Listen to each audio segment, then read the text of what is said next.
नमस्कार दोस्तों, न्यूज देखो यार में आपका स्वागत है। अगर आप इसी तरह छत्तीसगढ़ की बड़ी ताज़ा खबरें देखना है तो वीडियो को लाइक और चैनल को सब्सक्राइब जरूर करें। छत्तीसगढ़ में एसआईआर की डेट 18 दिसंबर तक बढ़ी। फॉर्म नहीं जमा करने पर आएगा चुनाव आयोग का नोटिस। हजारों आवेदन अब तक नहीं पहुंचे। देश के 12 राज्यों और केंद्र शासित प्रदेशों में चल रहे स्पेशल इंटेंसिव रिवीजन एसआईआर के तहत मतदाता फॉर्म जमा करने की अंतिम तिथि एक बार फिर बढ़ा दी गई है। 6 राज्यों में डेट आगे बढ़ी है, इसमें छत्तीसगढ़ भी शामिल है। छत्तीसगढ़ में फॉर्म भरने के लिए 1 हफ्ते की समय सीमा बढ़ाई गई है। अब 18 दिसंबर तक फॉर्म भरे जाएंगे। प्रदेश में बीएलओ बूथ लेवल ऑफिसर घर घर जाकर मतदाताओं को फॉर्म दे रहे हैं, लेकिन अब तक हजारों आवेदन आयोग तक नहीं पहुंचे हैं। चुनाव आयोग ने स्पष्ट किया है कि जिन मतदाताओं ने फॉर्म जमा नहीं किया, उन्हें नोटिस जारी किया जाएगा। डीएसपी कल्पना बोली, मीडिया में फेक चैट्स वायरल किए गए। सोशल प्लेटफॉर्म की तस्वीरों का गलत इस्तेमाल हुआ। कारोबारी टंडन ने लव ट्रैप का आरोप लगाया है। रायपुर के होटल कारोबारी दीपक टंडन ने दंतेवाड़ा की डीएसपी कल्पना वर्मा पर रिश्वत, ब्लैकमेलिंग और धोखाधड़ी जैसे गंभीर आरोप लगाए हैं। कारोबारी टंडन का दावा है कि डीएसपी ने पहले उन्हें लव ट्रैप में फंसाया, फिर शादी का झांसा देकर उनसे करोड़ों रुपए, महंगी गाड़ी और कीमती गहने ले लिए। इस बीच डीएसपी कल्पना ने दैनिक भास्कर से बातचीत में बताया कि टंडन ने उनकी सोशल मीडिया से तस्वीरें निकालकर फर्जी चैट्स तैयार किए हैं। इस मामले में उन्होंने लीगल एक्शन लेने की प्रक्रिया में आगे बढ़ जाने की बात कही है। वहीं आरोपों पर कहा कि ये सिर्फ इसलिए किया गया है क्योंकि टंडन हमारे पैसे वापस नहीं लौटा पा रहा था। भिलाई में बीच सड़क कार का गेट खोलकर स्टंट। दुर्ग जिले के भिलाई में सेंट्रल एवेन्यू में कार स्टंट करने वाले 3 कार चालकों का ट्रैफिक पुलिस ने चालान काटा है। 10 दिसंबर की रात स्टंटबाजों ने लाइन से 3 कार से सेंट्रल एवेन्यू पर रैली निकाली थी। इस दौरान सभी कारों के गेट खोलकर गाड़ी चलाने और गेट पर बैठकर वीडियो बनाया। बाद में इसे एक छात्र नेता ने सोशल मीडिया पर अपलोड भी किया था। इसके बाद ट्रैफिक पुलिस ने 11 दिसंबर को कार्रवाई की। वहीं सोशल मीडिया पर वायरल अन्य स्टंट के आरोपियों को भी पुलिस ढूंढ रही है। ट्रैफिक पुलिस ने बताया कि 9 दिसंबर को सोशल मीडिया और कंट्रोल रूम के माध्यम से पुलिस को वीडियो मिला। वीडियो में तीनों वाहन चालक अपनी कार की खिड़कियों से बाहर झुककर तेज रफ्तार में स्टंट करते हुए दिखाई दे रहे थे, जिससे न सिर्फ उनकी जान जोखिम में थी बल्कि राहगीरों की सुरक्षा भी खतरे में पड़ गई। वीडियो सामने आते ही ट्रैफिक पुलिस ने बिना देरी किए जांच शुरू की और करीब 24 घंटे के अंदर तीनों वाहनों को चिन्हांकित कर जब्त कर लिया। पत्नी ने पीरियड्स की समस्या छिपाकर शादी की, बोली बताती तो शादी नहीं होती। कोर्ट ने कहा ये धोखा है, तलाक मंजूर। छत्तीसगढ़ हाई कोर्ट ने फैमिली कोर्ट के तलाक के फैसले को बरकरार रखते हुए पत्नी की अपील खारिज कर दी है। पति ने आरोप लगाया था कि पत्नी ने पीरियड्स नहीं आने की बात छिपाकर शादी की। ये उसके साथ मानसिक क्रूरता के समान है। इस मामले में जस्टिस रजनी दुबे और जस्टिस अमितेंद्र किशोर प्रसाद की डिवीजन बेंच ने कहा कि दंपत्ति के बीच रिश्ता सुधारना अब संभव नहीं है। कोर्ट ने तलाक का फैसला बरकरार रखा है। साथ ही पति को आदेश दिया कि वो पत्नी को 4 महीने के अंदर 5 लाख एक मुश्त स्थायी भरण पोषण के रूप में दे। पति ने बताया कि एक दिन पत्नी ने उसे कहा कि उसकी माहवारी रुक गई है। वो उसे डॉक्टर के पास ले गया, जहां पता चला कि पत्नी को पिछले 10 साल से पीरियड्स नहीं आ रहे हैं। आगे की जांच में गर्भधारण में गंभीर समस्या सामने आई। पति का आरोप था कि पत्नी और उसके परिवार ने ये जानकारी शादी से पहले जानबूझकर छिपाई। पत्नी का कहना था कि अगर वो ये बात पहले बता देती तो पति शादी से इनकार कर देता, इसलिए उसने ये जानकारी साझा नहीं की। रायगढ़ में हाथियों ने 3 मकान तोड़े। गोभी टमाटर की फसल रौंदी, धान को भी पहुंचाया नुकसान। प्रभावित गांव में कराई गई मुनादी। छत्तीसगढ़ के रायगढ़ जिले में हाथियों ने 3 ग्रामीणों के मकान को क्षतिग्रस्त कर दिया है। वहीं गोभी, टमाटर और धान की फसल को भी नुकसान पहुंचाया है। घटना ग्राम बांधपारा पारा घाटी की है। हाथियों की मौजूदगी सूचना मिलते ही हाथी मित्र दल व वनकर्मी मौके पर पहुंचे और हाथियों को जंगल की ओर भगाने का प्रयास किया, जहां काफी देर के बाद हाथियों का दल वापस जंगल की ओर चले गया। धर्मजयगढ़ और रायगढ़ वन मंडल में हाथियों की मौजूदगी बनी हुई है, जो खाने की तलाश में रात को जंगल से निकलकर गांव के करीब तक पहुंच रहे हैं। धर्मजयगढ़ वन मंडल में 37 हाथी अलग अलग दल में विचरण कर रहे हैं, जिसमें कापू रेंज के लिप्टी बीट में सबसे ज्यादा 20 हाथियों का दल मौजूद है।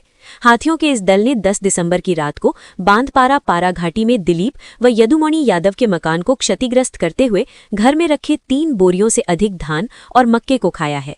साथ ही साथ पखनाकोट में हाथियों के दल ने वहां लगे गोभी टमाटर के फसलों को भी नुकसान पहुंचाया है। गौ तस्करी का फरार आरोपी गिरफ्तार, स्कॉर्पियो छोड़ भागा था। जशपुर पुलिस ने झारखंड से अरेस्ट किया, न्यायिक रिमांड पर भेजा जेल। जशपुर पुलिस ने ऑपरेशन अंकुश के तहत गौ तस्करी के एक फरार आरोपी अफसर राय को झारखंड के बेड़ो, रांची से गिरफ्तार किया है। आरोपी जून 2025 में नेशनल हाईवे पर पुलिस की नाकाबंदी देखकर 4 गोवंश सहित अपनी स्कॉर्पियो छोड़कर फरार हो गया था। ये घटना 4 जून 2025 की है। ग्रामीणों की सूचना पर जशपुर पुलिस ने ग्राम बालाछपार NH43 पर एक बिना नंबर प्लेट की स्कॉर्पियो जब्त की थी। वाहन के पीछे की सीटों को हटाकर उसमें 4 गोवंश को रस्सियों से बांधकर ठूंस कर रखा गया था। बिलासपुर में देश का सबसे बड़ा light weight tennis ball cricket tournament 28 दिसंबर से, इनाम 11 लाख रुपए। छत्तीसगढ़ के बिलासपुर में देश के सबसे बड़े light weight tennis ball cricket tournament का आगाज 28 दिसंबर से किया जा रहा है। इस टूर्नामेंट की चैंपियन टीम को 11,11,111 रुपए का इनाम दिया जाएगा।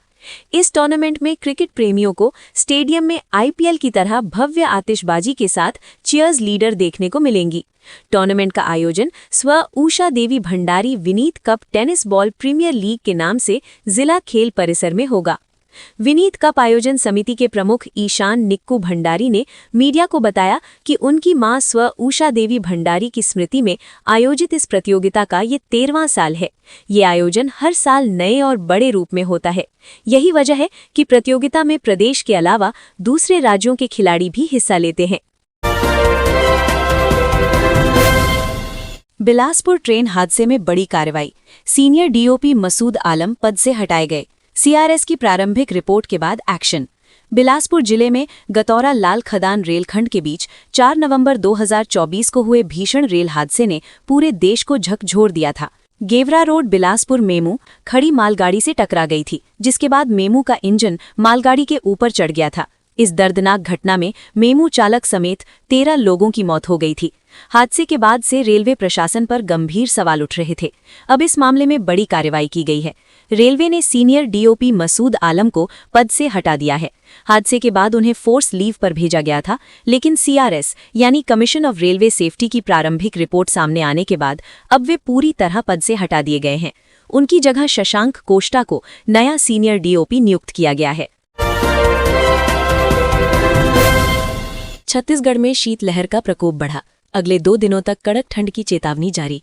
कई जगह तापमान 5 डिग्री तक गिरा। छत्तीसगढ़ में ठंड लगातार अपना असर दिखा रही है। पिछले 1 सप्ताह से न्यूनतम तापमान में लगातार गिरावट जारी है और अब मौसम विभाग ने प्रदेश के कई हिस्सों में शीतलहर कोल्ड वेव की औपचारिक चेतावनी जारी कर दी है। सरगुजा, बिलासपुर, दुर्ग और रायपुर संभागों के कुछ पॉकेट में आने वाले 48 घंटों तक तेज ठंड महसूस की जाएगी। पिछले 48 घंटे में पूरे प्रदेश में मौसम शुष्क रहा। साफ आसमान ने दिन में हल्की गर्माहट जरूर दी, लेकिन रात के समय तापमान कई इलाकों में लुढ़क गया। मौसम विभाग के अनुसार अंबिकापुर में तापमान 5 डिग्री तक पहुंच जाना इस बात का संकेत है कि ठंड का असली दौर अब शुरू हो चुका है। महिला के गले कान से जेवर लूटे, रॉड से मारा, CCTV में भागते दिखे बदमाश, 3 आरोपी गिरफ्तार, नाबालिग भी शामिल। जांजगीर चांपा जिले के चांपा बस स्टैंड के पास 10 दिसंबर की शाम 4 अज्ञात बदमाशों ने एक घर में घुसकर महिला से मारपीट की। उन्होंने महिला के गले और कान से सोने चांदी के जेवर लूटे और मौके से भाग गए। ये घटना शाम करीब 6 बजे हुई। उस समय परमेश्वरी देवांगन नामक महिला घर में अकेली थी। वो खाना बनाने के साथ ही एक रिश्तेदार के घर छठी कार्यक्रम में जाने की तैयारी कर रही थी। तभी चेहरे पर गमछा बांधे 4 युवक घर में घुस आए और गहनों की मांग करने लगे। महिला ने जब विरोध किया तो आरोपियों ने लोहे की रॉड से उनके सिर पर हमला कर दिया, जिससे वो घायल हो गई। इसके बाद आरोपी उनके कान और गले से जेवर निकालकर मौके से फरार हो गए। घायल महिला का इलाज जारी है। पुलिस ने 3 आरोपियों को गिरफ्तार किया है। इनमें एक नाबालिग भी शामिल है। पेट्रोल पंप संचालक को थप्पड़ मारा, महिला कर्मचारी से छेड़छाड़। वीडियो। धमतरी में बदमाश की गुंडागर्दी, खुद पर पेट्रोल डालकर आग लगाने की धमकी दी। छत्तीसगढ़ के धमतरी में एक पेट्रोल पंप पर गुंडागर्दी का मामला सामने आया है, जिसका CCTV फुटेज वायरल हो रहा है। घटना में एक बदमाश युवक ने पेट्रोल पंप के संचालक को थप्पड़ मारा और महिला कर्मचारियों के साथ बदसलूकी व छेड़छाड़ की। मामला अर्जुनी थाना क्षेत्र का है। घटना पुराना रायपुर रोड स्थित दंतेश्वरी फ्यूल्स और गॉड फ्यूल्स नामक 2 पेट्रोल पंपों पर हुई। आरोपी ने पेट्रोल डालने वाले पाइप को उठाकर खुद पर पेट्रोल डालकर आग लगाने की धमकी भी दी। पुलिस ने शिकायत दर्ज कर जांच शुरू कर दी है।